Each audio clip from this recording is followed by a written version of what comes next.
কোয়েল চিত্র, নূরজাহান আক্তার, আলো, পর্ব সংখ্যা ৭। আপনারা শুনছেন গল্প বাই জান্নাত।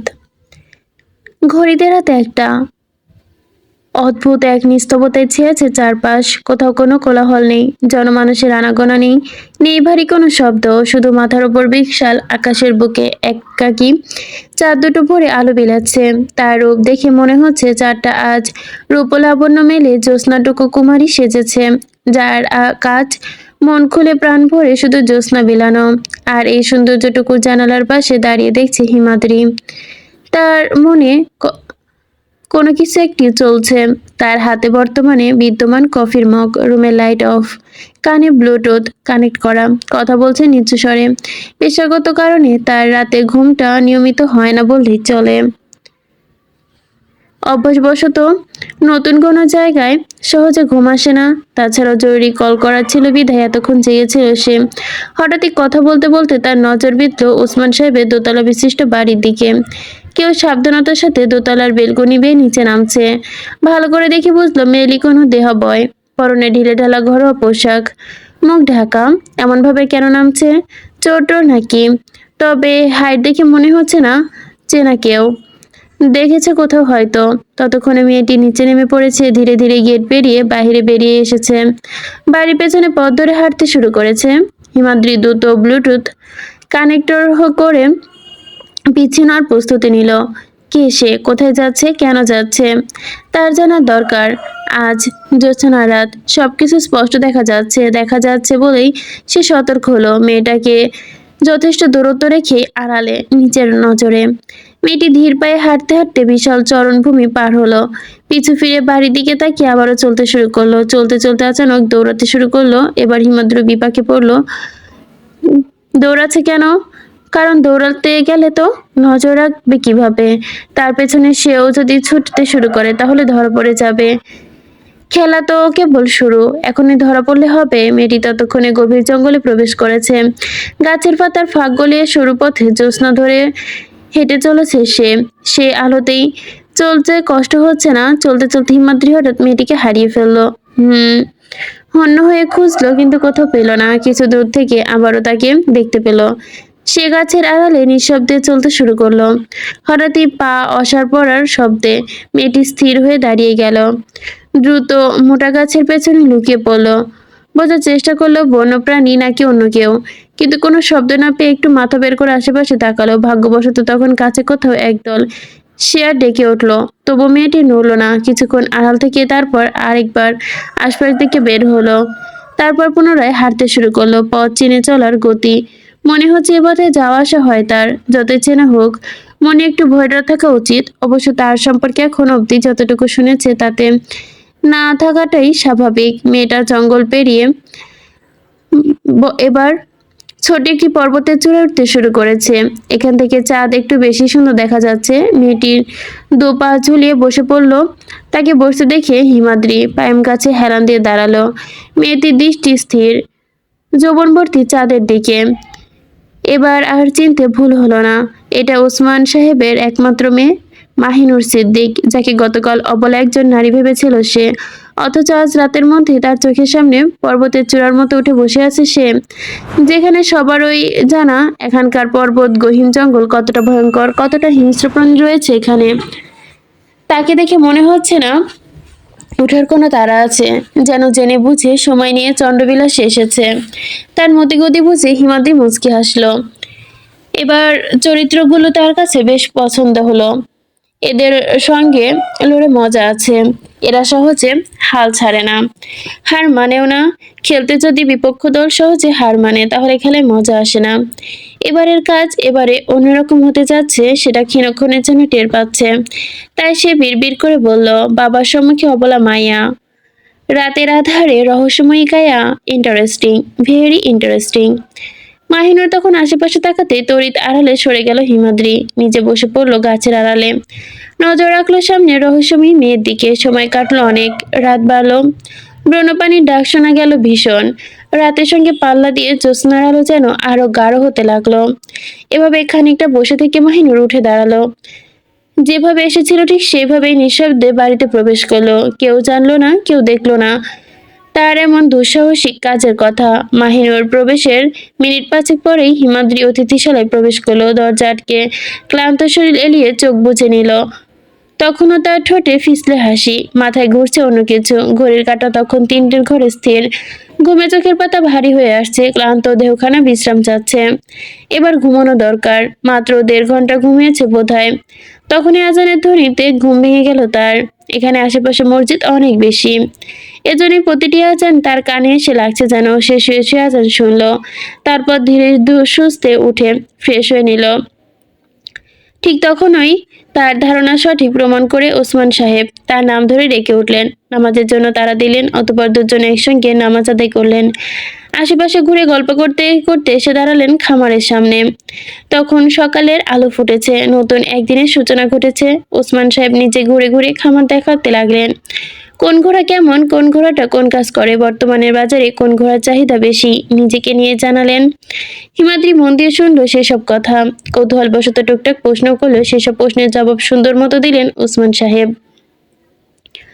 ভদ্রলোক বেশ গুছিয়ে কথা বলে, এজন্য মিথ্যা কথা হলেও শুনতে যেন বেশ ভালো লাগে। খামারটি কয়েক বিঘা জমির ওপর করা বিধায় বেশ বড়সড়।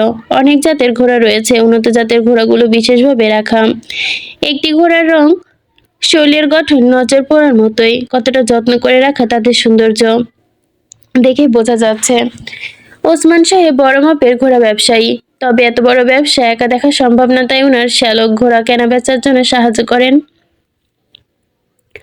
তখন যারা খামারে ঘুরে দেখেছিল, তখন সেখানে মেহিনুর উপস্থিত ছিল। মাহিনুর তাকে খামারে ঢুকতে দেখে খামারের কাজ করা ছেলেগুলো সালাম দিয়ে সরে দাঁড়ালো। মাহিনুর সালামের জবাব দিয়ে আশেপাশে তাকালো। অদূরে দাঁড়িয়ে থাকা বাবাকে আর গতদিনের সে মেহমান হিমাদ্রিকে দেখে বাবাকে আর ডাকলো না। সোজা হেঁটে বাম দিকে চলে গেল। কথা বলতে বলতে ওসমান সাহেব মেয়েকে দেখলেন, তবে কিছু বললেন না।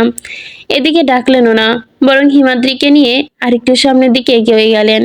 ঘোড়ার জাত কিভাবে চিনবে বোঝাতে লাগলেন। ঘোড়া কি সব খায় দেখাতে লাগলেন। তখন খামারের একটা ছেলে ডাকলো হিমাদ্রিকে, বসিয়ে উনি সেদিকে গেল। যেতে যেতে কি যেন ভেবে একবার পেছনে ঘুরে তাকালো। হিমাদ্রি চেয়ারে বসে মাটির দিকে তাকিয়ে, আর তার এহেন কাজে খুশি হলেন তিনি। ছেলেটা কি ভদ্রতার জ্ঞান প্রশংসাই যোগ্য। তার জায়গায় অন্য কেউ হলে ঘোড়ার গায়ে হাত বুলাতো, নয়তো ওনার অনুপস্থিতিতে মেয়েকে দেখার চেষ্টা করলেও করতে পারতো। কিন্তু এই ছেলে একেবারে অন্যরকম। খুব কম কথা বলে, নিচু ও ধীরে কথা বলে। এই জন্য ছেলেটাকে বেশ পছন্দ হয়েছে তার। যদি এমন হয়ে থাকে, তবে কাজ শেখাতে কোনো সমস্যা হবে না তার, বরং নিজের জন্য ব্যবসার সূচনা করে দিবে।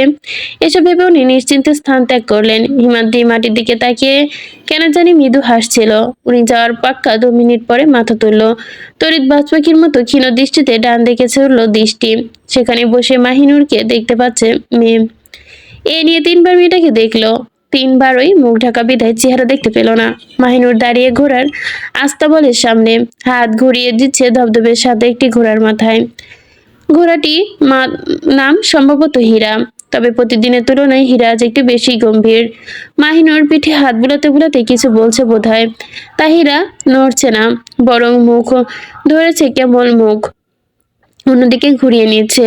বেশ কিছুক্ষণ একই কাজ করে লাভ হলো না। মাহিনুর হীরার গলাটা জড়িয়ে ধরলো, কপাল ঠেকালো হীরার মাথায়। অতঃপর হীরার রাগ কমছে না দেখে মাহিনুর তখন ফিসফিস করে চলছে, সরি বলছি তো, ওই ঘোড়াটা কিছুদিন ধরে অসুস্থ ছিল, তাই তো তাকে নিয়ে একটু বের হয়েছিলাম। দেখলাম কতটুকু সুস্থ হলো, ওকে নিয়ে আর বের হব না। কতটুকু সুস্থ হলো দেখার জন্য তো গিয়েছিলাম। সরি না, আমার হীরা বেস্ট। আমার হীরাকে সবচেয়ে বেশি ভালোবাসি আমি। এই জন্য সামান্য কারণে কেউ না খাওয়া ছাড়ে। আচ্ছা চল, আজকে তোকে নিয়ে বের হবো। এ কথা বলে মাহিনুর হীরাকে নিয়ে আস্তাবল থেকে বের হতে গেল, কিন্তু হীরা হারছে না, যাবে না। অর্থাৎ সেদিন যাবে না। নিয়ে যাকে নিয়ে হারিয়েছিল তাকে নিয়ে যাও। তার রাগ দেখে মিটমিটি হাসে মাহিনুর, কিন্তু হাসলে হবে না, এখন মান ভাঙাতে হবে যে, কারণ এখন তো চলছে মান ভাঙানোর পর্ব। তাই বেশ মনমরা হয়ে বলল, আজ এমনিতেই মন ভালো নেই। কারা যেন আমাকে ফলো করেছে। পর্বতের দিকে একা একা যেতে ভয় লাগছে। কেউ যদি হামলা করে, তুই ছাড়া আমাকে কে রক্ষা করবে? তোর মতো কেউ কি আমাকে আগলে রাখে? চল না হীরা, তুই না গেলে কিন্তু একাই চলে যাব। এ কথা বলে হীরা লাগাম টানতেই মাহিনুর হাঁটতে হাঁটতে খোলা আঙ্গিনার সামনে এসে দাঁড়ালো। তখনই তার পেছনে এসে দাঁড়ালো হীরা। মাহিনুরকে আদেশ করলো, হলো না। আগে দুপা ভাঁজ করে হাঁটু গেড়ে বসে পড়ল। তার এমন কাণ্ডে হেসে ফেলল মাহিনুর। হীরার কপালে নিঃশব্দে চুমু আঁকলো, তারপর অনায়াসে হীরার পিঠে জড়ে বসলো। বাবাকে আশেপাশে না দেখে লাগাম টেনে ধরে মুহূর্তেই হীরাকে বাতাসের বেগে ছুটাতে শুরু করলো। হিমাদ্রিও আড়ালে দাঁড়িয়ে চুপ করে দেখলো পুরো ঘটনা। তাকিয়ে রইল রহস্যময়ী মেয়েটার দিকে, যে ঘোড়ার পিঠে চড়ে একটু একটু করে তার দৃষ্টি সীমানার বাইরে চলে যাচ্ছে। যাক না, যাবে আর কত দূর। তার ধরতেই তো তার আগাম তাকে ধরতেই তো তার আগমন, কি না? ভাই, এই গ্রামে নতুন নাকি? শহর থেকে আইছেন? হঠাৎই কারো কণ্ঠে দাঁড়িয়ে পড়ল মুনতাসির। মনে হলো তাকে কথাটা জিজ্ঞাসা করা হয়েছে, কিন্তু সে ঘুরে ডানে বামে সামনে পেছনে তাকিয়ে কাউকেও দেখতে পেল না। তবে কথাখানা কে বলল? তখন পুনরায় কেউ বলল, আমি এইদিকে ভাই, ডাইনে তাকান। মুনতাসির ডানে তাকাতেই জঙ্গল নজরে পড়লো। এই জঙ্গলের মধ্যে কেউ আছে নাকি? সে একটু এগিয়ে আসে। একটা হ্যাংলা পাতা দেখতে ছেলে লুঙ্গি কাছা মেরে দাঁড়িয়ে আছে। বুঝতে বাকি রইল না উনি জিজ্ঞাসা করেছে, তাই ছেলেটা ছোট করে জবাব দিল, জি। ও, কার বাড়িতে আইছেন? ভুইয়া বাড়িতে। তা আপনি এই জঙ্গলের মধ্যে দাঁড়িয়ে আছেন কেন? আর কোয়েন না ভাই, পড়ছি মুসিবতে। হাট থেকে মোরগ নিয়ে বাড়িতে যাইতাছিলাম, হাত ফসকা মোরগ এদিকে লাফ দিছে, এখন জঙ্গলের ভিতরে মোরগ খুঁজতাছি। ও, তা পেয়েছেন? পাইছি, তয় একা ধরতে পারতাছি না। হেল্প লাগবে? হেল্প করলে তো ভালোই হয় ভাই। ওয়েট। এ কথা বলেই সেও জঙ্গলের মধ্যে ঢুকলো, কিন্তু আশেপাশে কোনো মোরগ দেখতে পেল না। খুঁজতে খুঁজতে ঝোপের মধ্যে মোরগ দেখা পেল। দুজনে দুদিক থেকে তেরে মোরগকে কোনো মতে ধরলো। অতঃপর মুনতাসির ছেলেটার হাতে মোরগ বুঝিয়ে দিয়ে বাড়ি পথে হাঁটা ধরলো। একটা ভালো কাজ করে মনটা ফুরফুরে হয়ে গেছে তার। গুনগুন করে গান গাইতে গাইতে বাড়িতে প্রবেশ করলো। সকাল থেকে বাড়িতে ছিল না সে। সকালে নাস্তা সেরেছে আজান ভুইয়ার সঙ্গে, আরো দেখতে গিয়েছিল, সেখানে এতক্ষণ ছিল। অতঃপর সিরাজ বাইকে করে বাড়ির গলির কাছে নামিয়ে দিয়ে গেছে। জঙ্গলে ঢুকে শরীর চুলকাচ্ছে, তাই শাওয়ার নিয়ে নিল। তারপর বোনের সঙ্গে কথা বললো। তারপর দুপুরে খেয়ে রুমে বসে রইল। সময় কাটাতে মুভি দেখলো, কতক্ষণ গেম খেললো। এক মগ কফির জন্য মনটা বড্ড কেমন যেন টানছিল তার, তাই নিচে গিয়ে নিজে বানিয়ে আনলো। সেই কফির মগ হাতে নিয়ে দোতলার খোলা বারান্দায় কিছুক্ষণ হাঁটাহাঁটি করলো। বাতাসে ভালোই লাগছে। সে রেলিং ঘেঁষে দাঁড়িয়ে কফির মগে চুমুক বসে আশেপাশে তাকালো। গ্রাম নামটা যতটা হলেও সুন্দর। সে চঞ্চল দৃষ্টিতে ছুটতে ছুটতে তার দৃষ্টি আটকালো সামনের এক বাড়ির উঠানে। ওরাকে চিনতে একটু কষ্ট হলো না তার। মেয়েটা কলপাড়ে গোসল করছে, হাতে পায়ে সাবান মাখলো, মুখে ফেসওয়াশ ঘষলো, কল টিপে পানি নিয়ে এরপর শরীরে ঢালতে লাগলো। আর এই পুরো মুহূর্ত দাঁড়িয়ে দাঁড়িয়ে দেখলো সে, কেন জানি দেখতে ভালো লাগলো। ওদিকে সদ্য গোসল করে কলপাড়ে দাঁড়িয়ে মাথা মুছছে ওরা। এই সময় তার মা ছাড়া বাড়িতে কেউ থাকে না। আজ অবশ্য একটু বেশি দেরি হয়ে গেছে। ভেজা গায়ে ভেজা চুলে মুছতে মুছতে হঠাৎই নজর গেল ভুইয়া বাড়ির দোতলার দিকে। মুনতাসির রেলিং ঘেঁষে দাঁড়িয়ে তাদের বাড়ির দিকে তাকিয়ে আছে। হঠাৎই দেখে চমকে উঠল সে। তার মনে এতক্ষণে দাঁড়িয়েছিল সে, তার গোসল করা দেখছিল। ওরা হতভম্ব ভাবে দাঁড়িয়ে রইল। এই হাবাগোবা এত শয়তান তার পেটে পেটে। কিন্তু এখন কি করবে? দৌড়ে পালাবে নাকি কিছু বলবে? বোধগম্য হলো না তার। তড়িৎ ভেজা শরীরে লাল গামছাটা জড়িয়ে তখন তাকে বাখারা করতে মুনতাসির ইশারায় বোঝালো, জলকেলি খেলা সবে জমে উঠেছিল, থামলে কেন? দেখতে কিন্তু বেশ লাগছিল, দর্শক হিসেবে আমি সন্তুষ্ট। ওরা হতবাক, চোখ বড় বড় করে তাকিয়ে রইল। একটা ছেলে এতটা অসভ্য হতে পারে?